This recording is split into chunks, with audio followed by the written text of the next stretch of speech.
here, yet another YouTube auto and gear review channel. Today I want to show you a very special flashlight, the Wurkkos WK30. It's a 26650 flashlight with a market USB charger. The 26650 cell is included, 5000 milliamps, and it has 3 different LEDs. It has white light, of course, a very nice neutral white, kind of creamy neutral white, very pleasant, very good color rendition.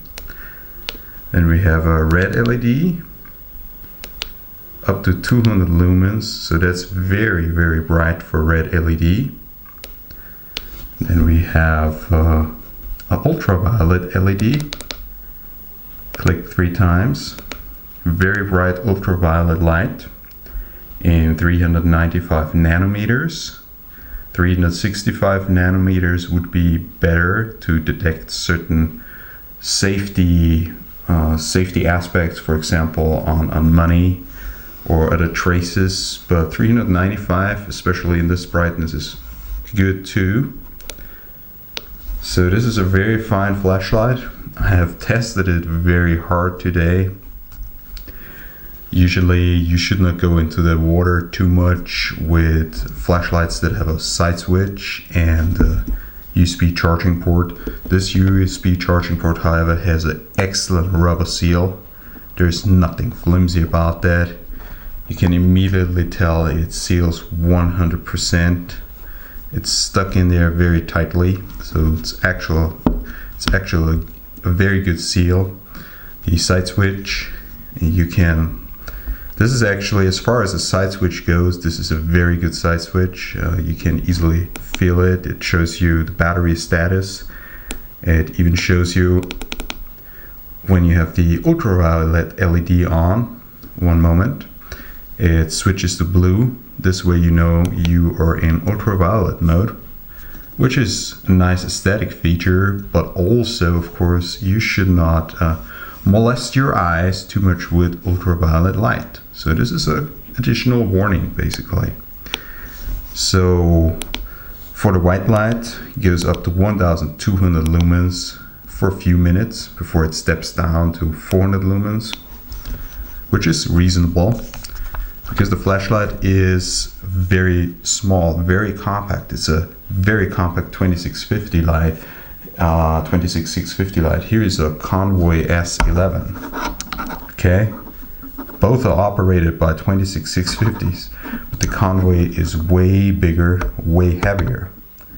Of course, it gives you different type of output, more than 2500 lumens, so it's way more powerful, just not as versatile.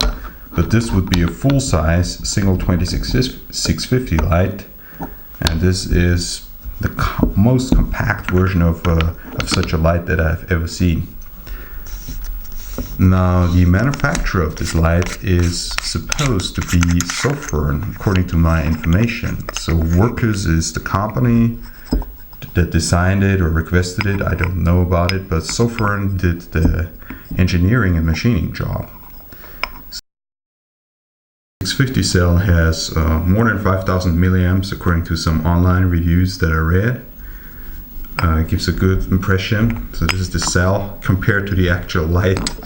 The light is really not that much bigger than the cell. It's pretty interesting. So, handling this light, I had a few days time now to carry it around in my pocket. It really works well if you have side pockets in your pants, and it has so little weight. It's really not a substantial light when it comes to weight and size. This is an Armatech Doberman, an 18650 light, way heavier, of course, way more armor and everything, and also a tail switch, just the way I like it. But the way this light is designed, I can live without a tail switch because it really is super compact, very versatile. Now, the machining quality and everything. Let's talk about the quality of the light. If you look to the front, it seems there's some wasted real estate, like the way the reflector is designed. Maybe you could have put those LEDs a little bit closer together and have I don't know, like a larger reflector somehow. So there seems to be some real estate that is wasted, but I'm not the engineer. They probably know very well why they did it the way they did it. We have, I like this very well. It seems very robust, very thick chunk of aluminum. There seems to be a copper board inside, so the LEDs sit on a copper board. Heat distribution is not an issue. Also because the light is very conservatively driven, so it's not a super high power light. It's more a light that gives you a good amount of output for a very, very long runtime. So the switch everything looks perfect till you come down here. So the tail cap is a little bit of an issue in my opinion. You have this sharp edge here. The anodization comes off quite fast. Even here, sharp edges. By the way, a lanyard is included. That's very nice. The edge here is kind of sharp. It's only the tail cap. The issue is only on the tail cap. The machining on the tail cap could be better. However, this is nothing that breaks the function, and this is something that you could probably fix yourself. Just add an O-ring here or something like that if you really are disturbed by this slight edge. This is the only aspect of the light where I was thinking, okay, they could have done better here in terms of machining. But it's definitely a high quality light for under 40 euros.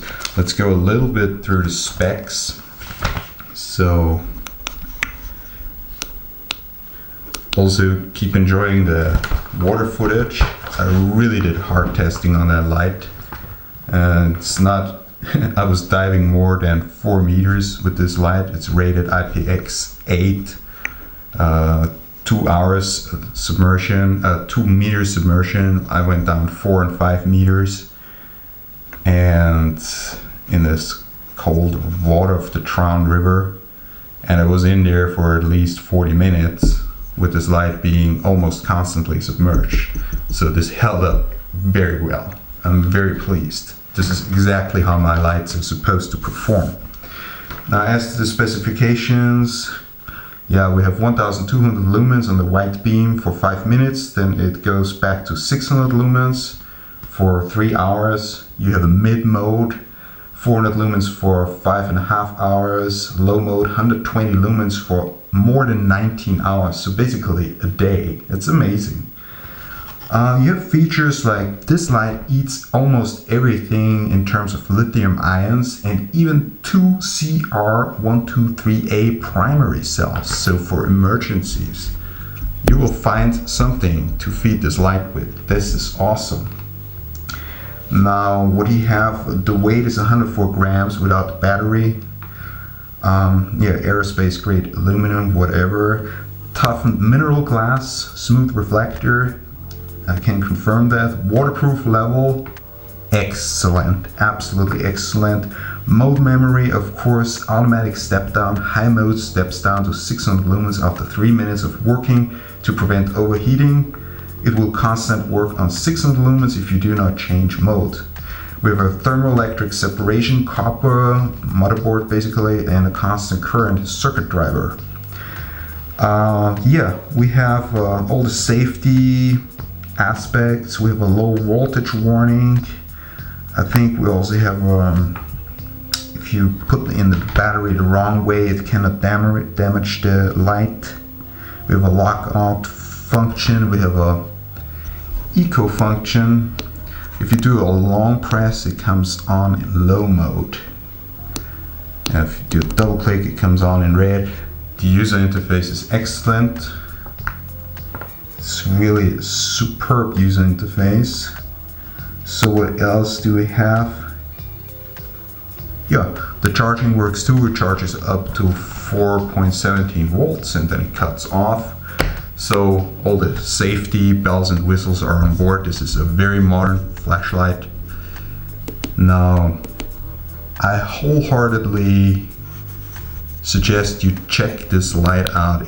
It's really, I mean, it's in the budget range and it offers great versatility. The only thing that I wish for is a 365 nanometers ultraviolet LED. If that is possible for the price, I don't know, or for a little bit higher price. If they ever do a revision of this light, a better ultraviolet LED and a little bit work on the tail cap.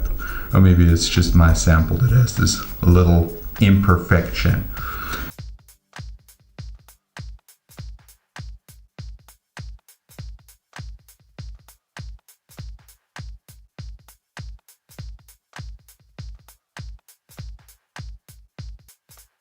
The color rendition and the beam pattern.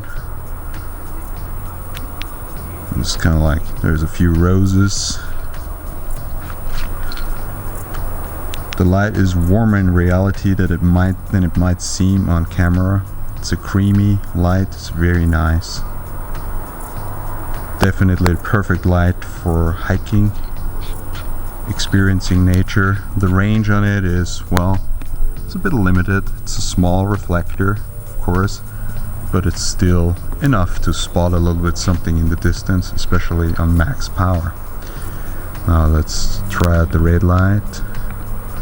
See how strong the red light is. This is red light low mode, red light mid mode, red light high mode. This is an amazingly strong red light. I just really appreciate it. Now ultraviolet, let's see if we see something weird. Ultraviolet low mode, hardly visible. Ultraviolet high mode. Can we see something? The rose looks nice and weird.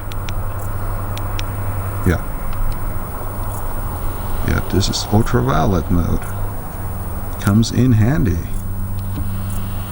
So, I hope you enjoyed this review. This was Wear and Tear, over and out.